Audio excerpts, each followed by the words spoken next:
ओम शांति। अव्यक्त महावाक्य 21/1/1969। 21/1/69। शरीर छूटा परंतु हाथ और साथ नहीं। सभी अव्यक्त मूर्त हो बैठे हो। व्यक्त रूप में रहते अव्यक्त स्थिति में रहना है। जब अव्यक्त स्थिति में स्थित हो जाएंगे तो उस अव्यक्त स्थिति में कोई उलझन नहीं रहेगी।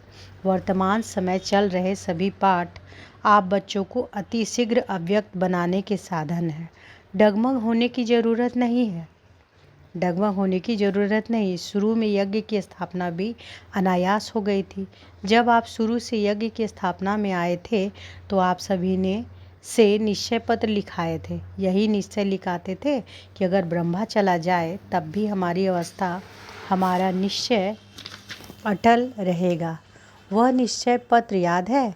निश्चय उसको कहा जाता है, आप सब चाहे तो लिख सकते हैं। निश्चय उसको कहा जाता है जिसमें किसी भी प्रकार का किसी भी स्थिति अनुसार विघ्न के समय संशय नहीं आता। परिस्थितियां तो बदलनी ही है, बदलती ही रहेगी। निश्चय उसको कहा जाता है जिसमें किसी भी प्रकार का किसी भी स्थिति अनुसार विघ्न के समय संशय नहीं आता। परिस्थितियां तो बदलनी ही हैं, बदलती ही रहेगी। लेकिन आप जैसे गीत गाते हो ना, बदल जाए दुनिया ना बदलेंगे हम, बदल जाए दुनिया ना बदलेंगे हम। तो ऐसे ही आप सभी निश्चय बुद्धि आज के संगठन में बैठे हो। आपकी मम्मा आप सबको कहा करती थी कि निश्चय के जो भी आधार अब तक खड़े हैं वह सब आधार निकलने ही हैं, और निकलते हुए भी उसका नींव मजबूत है। अगर नींव मजबूत नहीं तो आधार की आवश्यकता है। आधार कौन सा? अगर नींव मजबूत नहीं तो आधार की आवश्यकता। आधार कौन सा? बाबा का आधार, संगठन का आधार, परिवार के नियमों का आधार नहीं छोड़ना। परंतु परीक्षा के समय जो सीन सामने आती है उसमें निश्चय तो नहीं टूटा, निश्चय अटूट होता है, वह तोड़ने से टूटता नहीं। ऐसे निश्चय बुद्धि ही गले की हार है। क्या ब्रह्मा आपका बहुत प्यारा है? था नहीं परंतु है। तो क्या वह नहीं कहा करते थे, बातें तो सभी बोली हुई है, समय पर याद आना ही तीव्र पुरुषार्थ है, याद करो। वह भी आप बच्चों को मजबूत बनाने के लिए कहते थे। क्या कहते थे? बाप दादा ने बच्चों का इतना श्रृंगार किया है तो बच्चे इतना श्रृंगारधारी नहीं बने हैं। बाप दादा ने बच्चों का इतना श्रृंगार किया है तो बच्चे इतना श्रृंगारधारी नहीं बने हैं। एक दिन ऐसा समय आएगा जो इस बाप दादा के श्रृंगार को याद करेंगे। तो अभी वह समय है। पहले तो वह अपने को निरंकारी नम्रचित कहते हुए कई बच्चों को यह सुनाते थे कि मैं भी अभी संपूर्ण नहीं बना हूँ, मैं भी अभी निरंतर देही अभिमानी नहीं बना हूँ। लेकिन आपने अपने अनुभव के आधार से 3-4 मास के अंदर ध्यान दिया होगा, सम्मुख मिलने का सौभाग्य प्राप्त हुआ होगा, तो अनुभव किया होगा कि यह ब्रह्मा अब साकारी नहीं लेकिन अव्यक्त आकारी रूपधारी है। कुछ वर्ष पहले ब्रह्मा छोटी छोटी बातें सुनाते थे, समय देते थे, लेकिन अब क्या देखा?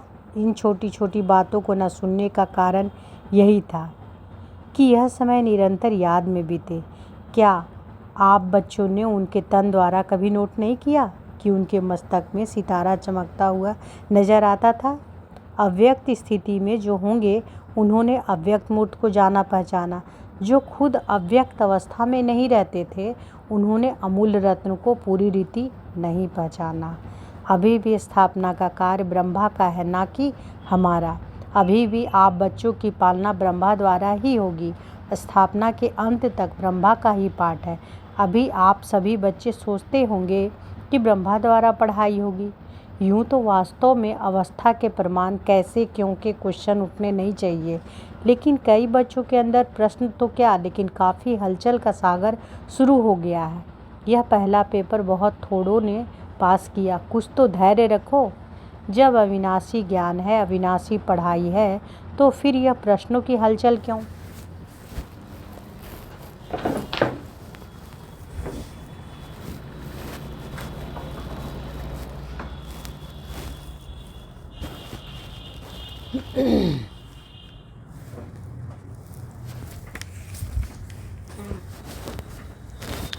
स्थापना के अंत तक ब्रह्मा का ही पाठ है। आप सभी बच्चे सोचते होंगे कि ब्रह्मा द्वारा पढ़ाई कैसे होगी। यूँ तो वास्तव में अवस्था के प्रमाण कैसे, क्योंकि क्वेश्चन उठने नहीं चाहिए। लेकिन कई बच्चों के अंदर प्रश्न तो क्या, लेकिन काफ़ी हलचल का सागर शुरू हो गया है। यह पहला पेपर बहुत थोड़ों ने पास किया। कुछ तो धैर्य रखो। जब अविनाशी ज्ञान है, अविनाशी पढ़ाई है, तो फिर यह प्रश्नों की हलचल क्यों? फिर भी उसी हलचल को शांत करने के लिए समझा रहे हैं। क्लास जैसे चलती है वैसे ही चलेगी। क्या सुनाएंगे? जो ब्रह्मा का तन मुकर्रर है, तो मुरली उसी के तन द्वारा जो चली है वही मुरली है। और संदेशियों द्वारा थोड़े समय के लिए जो सर्विस करते हैं उनको मुरली नहीं कहा जाता। उस मुरली में जादू नहीं है, बाप दादा की मुरली में ही जादू है। इसलिए जो भी मुरलियाँ चल चुकी हैं वह सभी रिवाइज करनी है। जैसे पहले पोस्ट जाती थी वैसे मुख्य सेवा केंद्र पर आबू से जाती रहेगी। क्या आपको 1 वर्ष पहले जो मुरली चली थी वह याद है? कल जो पढ़ी होगी वह भी याद नहीं होगी। कई पॉइंट्स ऐसी है जो कई बार पढ़ने से भी बुद्धि में नहीं ठहरती। इसलिए मुरली और पत्र का जैसे कनेक्शन होता है वैसे ही होगा। जैसे आप मधुबन में रिफ्रेश होने आते हैं वैसे ही आएंगे। क्या करें, किससे मिलने आवे? अब फिर यह प्रश्न उठता है, किससे रिफ्रेश होंगे? जो लकी सितारे हैं, अर्थात जो निमित्त मुख्य हैं, उनके साथ पूरा संबंध जोड़कर जो भी आपके सेवा केंद्र की रिजल्ट है, समस्याएं हैं, जो भी सेवा केंद्र की उन्नति है, जो भी नए नए फूल उस फुलवाड़ी से खिलते हैं, उनको भी संगठन का साक्षात्कार कराने मधुबन में ले आना है। साथ साथ ऐसे संगठन के बीच बाप दादा निमित्त बनी हुई संदेशी द्वारा पूरी सेवा करेंगे। अभी कोई और प्रश्न रहा?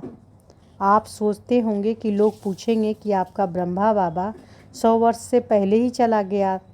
यह तो बहुत सहज प्रश्न है, कोई मुश्किल नहीं। 100 के नज़दीक ही तो आयु थी। यह जो 100 वर्ष कहे हुए हैं यह गलत नहीं है। अगर कुछ रहा हुआ है तो आकार द्वारा पूरा करेंगे।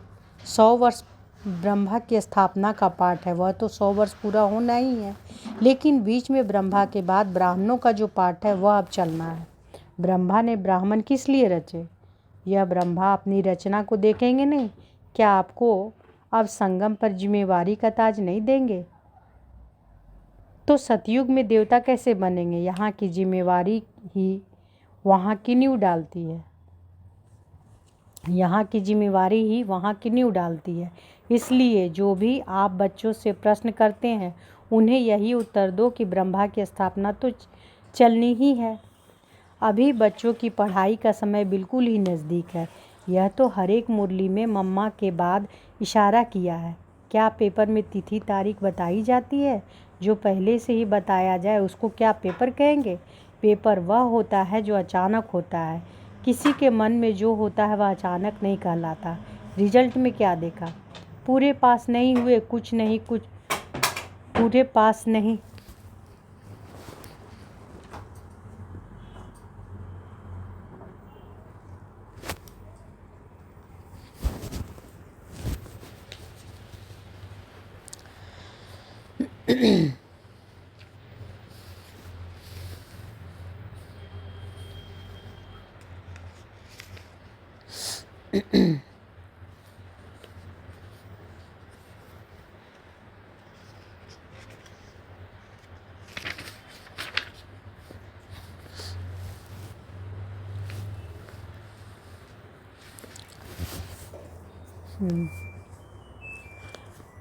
तो सतयुग में देवता कैसे बनेंगे? यहाँ की जिम्मेवारी ही वहाँ की नींव डालती है। इसलिए जो भी आप बच्चों से प्रश्न करते हैं यही उत्तर दो कि ब्रह्मा की स्थापना तो चलनी ही है। अभी बच्चों की पढ़ाई का समय बिल्कुल ही नज़दीक है।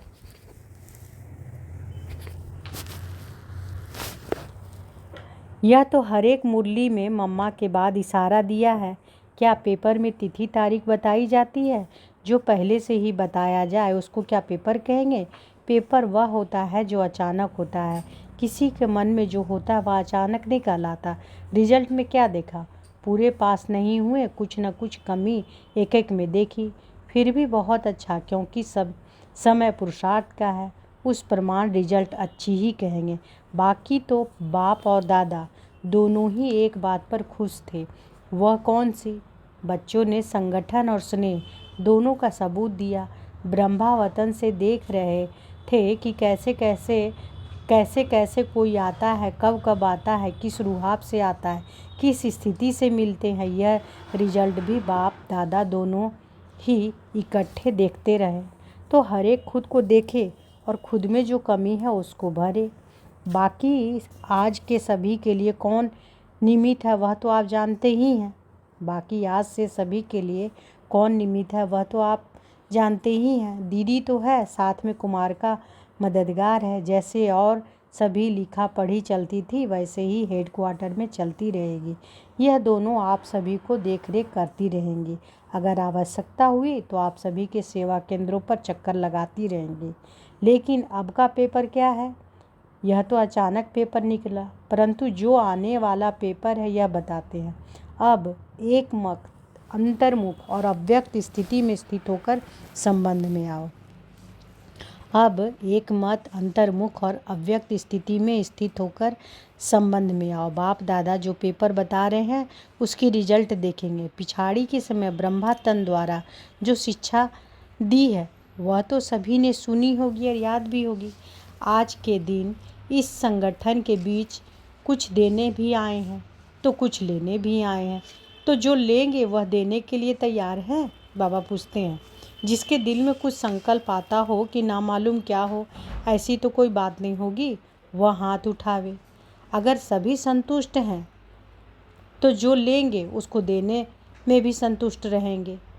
दो बातों का आज इस संगठन के बीच दान देना है।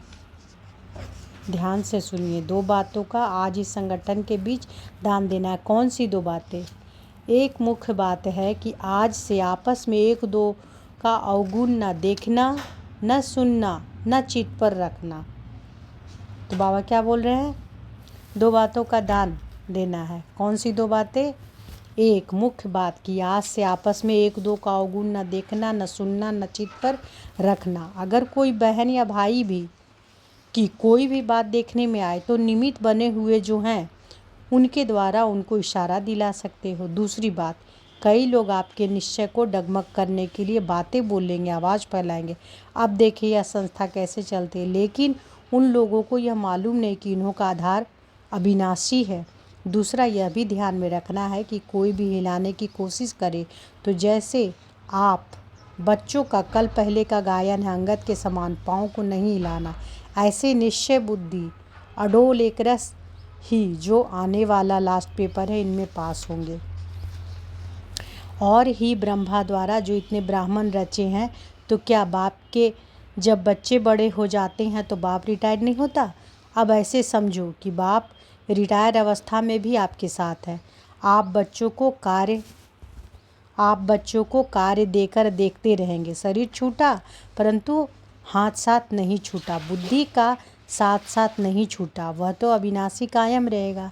यह दो बातें जो सुनाई, कौन दो बातें? डगमग न होने का दान देना, दूसरा अवगुण न देखने का दान देना। तो कौन सी बातें बाबा कह रहे हैं कि दान देना? कौन सी दो बातें?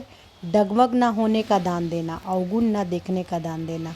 अब सभी बच्चे यह दान दें जबकि संकल्प कर चुके अर्थात दे चुके। संकल्प की हुई चीज़ कभी वापस नहीं ली जाती। अगर माया वापस लेने की कोशिश कराए भी तो यदि अपने ऊपर जांच होगी तो पास हो जाएंगे। अभी एक और बात आप सबके ध्यान पर दे रहे हैं। बाप दादा की लास्ट मुरली में जो शिक्षा मिली है कि यह ध्यान दीदार ज़्यादा चलाना समय व्यर्थ गंवाना है, इसलिए यह नहीं होना चाहिए। ऐसे ना हो। संदेशियों द्वारा सेंटर पर जो पाठ चले हैं उसे आप चेक ना कर पाओ, इसलिए यह निमित्त बनी हुई दीदी और कुमार का जिस संदेशी को मुकर्रर करेगी उन्हों के द्वारा डायरेक्शन मिलेंगे। इस पाठ के लिए यह जिसको निमित्त बनाएंगी उन द्वारा ही रहस्य स्पष्ट होंगे। जैसे पिछाड़ी की मुरली में यह भी डायरेक्शन था कि भोग के समय बैकुंठ आदि में जाना व्यर्थ समय गंवाना है, क्योंकि यह घूमना फिरना अब शोभता नहीं। अब तो निरंतर याद की यात्रा और जो शिक्षा मूल्य मिली है उसे प्रैक्टिकल लाइफ में धारण करने का सबूत देना है। अगर ब्रह्मा बाबा के साथ स्नेह है तो स्नेह की निशानी क्या है? स्नेह यह नहीं कि 2 आंसू बहा दिए, परंतु स्नेह उसको कहा जाता है जिस चीज़ से उसका ब्रह्मा बाबा का स्नेह था उससे आपका हो। उसका स्नेह था सर्विस से, पिछाड़ी में भी सर्विस का सबूत दिया, तो स्नेह कहा जाता है सर्विस से प्यार, उसकी आज्ञाओं से प्यार। बाकी कोई भी ऐसा समझे कि ना मालूम बिना हम बच्चों की छुट्टी के साकार बाबा के वतन में क्यों बुलाया है, लेकिन छुट्टी दिलाते तो आप देते। बाबा पूछ रहे हैं कि छुट्टी दिलाते तो आप देते। इसलिए ड्रामा में पहले भी देखा कि जो भी गए छुट्टी लेकर नहीं गए। इसलिए ये समझो कि ब्राह्मण कुल की ड्रामा में यह रस्म है, जो ड्रामा में नूंदी हुई है वह रस्म चली। यूँ तो समझते हैं कि आप सभी को बहुत प्यार साकार के साथ था नहीं है भी, साकार के साथ था नहीं है भी। प्यार नहीं होता तो इस सभा में कैसे होते? साकार में फॉलो करने के लिए इनका ही तन था तो प्यार क्यों नहीं होगा? स्नेह था और है भी, यह बाप बच्चों की निशानी है। इसमें साकार भी वतन में मुस्कुरा रहे हैं, इससे साकार भी वतन में मुस्कुरा रहे हैं। बच्चों का स्नेह है तो मेरा क्यों नहीं? लेकिन वह जानते हैं कि ड्रामा में जो पाठ होता है वह कल्याणकारी है, वह विचलित नहीं होते, वह तो संपूर्ण अचल अडोल स्थिर था और है भी। लेकिन आप बच्चों से 1000 गुना स्नेह उनमें जाती है। अब स्नेह का सबूत देना है, यह भी एक छिपाने का खेल है। तो विचार सागर मंथन करो, हलचल का मंथन न करो। जो शक्ति ली है उनको प्रत्यक्ष में लाओ। भारत माता शक्ति अवतार, अंत का यही नारा है। सन सोच फादर, भारत माता शक्ति अवतार, अंत का यही नारा है। सन सोच फादर ड्रामा की नूंद कराएगी। साकार बाबा ने कहा मैं बच्चों से मिलन मनाने आऊँगा। साकार बाबा ने कहा मैं बच्चों से मिलन मनाने आऊँगा। अगर आज आ जाता तो बच्चे आंसू बहा देते। अच्छा, ओम शांति।